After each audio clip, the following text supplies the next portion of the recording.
Hello friends, तुम्हाला तर माहिती आहे आता ऐन दिवाळीमध्ये सासूबाईंचं ऑपरेशन झालं होतं. त्याच्यामुळे दिवाळीचे बरेच पदार्थ मी केलेच नव्हते.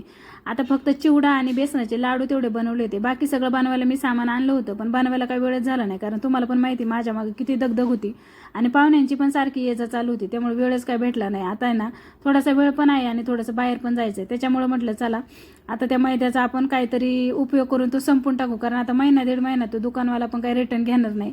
आणि तसं पण आता मग बाहेर जायचं आहे जरा फिरायला. मग म्हटलं चला काहीतरी पदार्थ बनवून सोबत घेऊन पण जाऊया. पण हा जो मी पदार्थ बनवतोय ना, हा पदार्थ मी लहानपणी म्हणजे माझ्या मुलांच्या लहानपणी मी बनवायचे त्यांना खाण्यासाठी. कारण ते हातात ज्यावेळेस मुलं आपली 2 वर्षाची होतात ना, छोटे छोटे दात येतात, तेव्हा त्यांना सारखं दिवसभर काहीतरी हातात दिलं ना खायला की खात राहतात त्यांच्या स्वतःच्या हाताने. तेव्हा मी हा पदार्थ बनवायचे. तर काही नाही, मैदा घेतला 1 किलो, त्याच्यामध्ये मीठ टाकले, जास्त मोहन करून तूप टाकलं, मीठ टाकलं चवीपुरतं आणि ओवा टाकलं त्याच्यामध्ये आणि असं मळून घेतलं. आणि बघा असे ना शंकरपाळ्याच्या लाटण्याने फक्त एकदा सरळ फिरवलं आणि मग नंतर मध्ये कट मारून घेतले चाकूने आणि हे असं बनवलं. इतकं छान लागतं ना चहा बरोबर खायला, नाश्त्यासाठी. आता सकाळी सकाळी खायला बरं पडतं ना.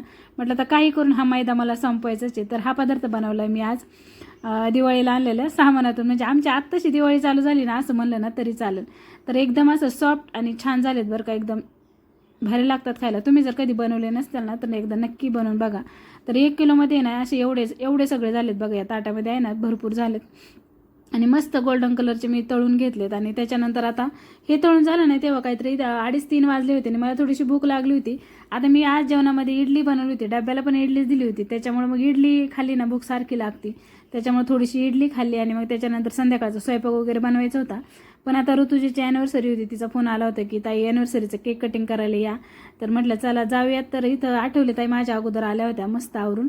आणि मग त्याच्यानंतर इथं त्यांनी आधी तिचं औक्षण केलं आणि मग जोडीने आज त्यांना दोघांना ओवाळायचं होतं. हे तिचे मम्मी पप्पा आजोबा आले होते आणि काही नाही आम्हीच होतो दोघीजणी बाहेरच्या, बाकी तिच्याच घरातले होते, बाकी काही जास्त कोण आलं नव्हतं. तर मी पण तिला इथं ओवाळलं, म्हणजे तिला पण मयूरला पण दोघांनाही जोडीला ओवाळून घेतलं. आणि मग त्याच्यानंतर केक कटिंग केला. तर सार्थक इथं मेणबत्त्या पेटून देत होत्या या. तर छान अशी ॲनिव्हर्सरी सेलिब्रेशन केली. ऋतुजाच्या लग्नाला आज 3 वर्ष कंप्लीट झाली म्हणून खुश होती बरं का जोडी.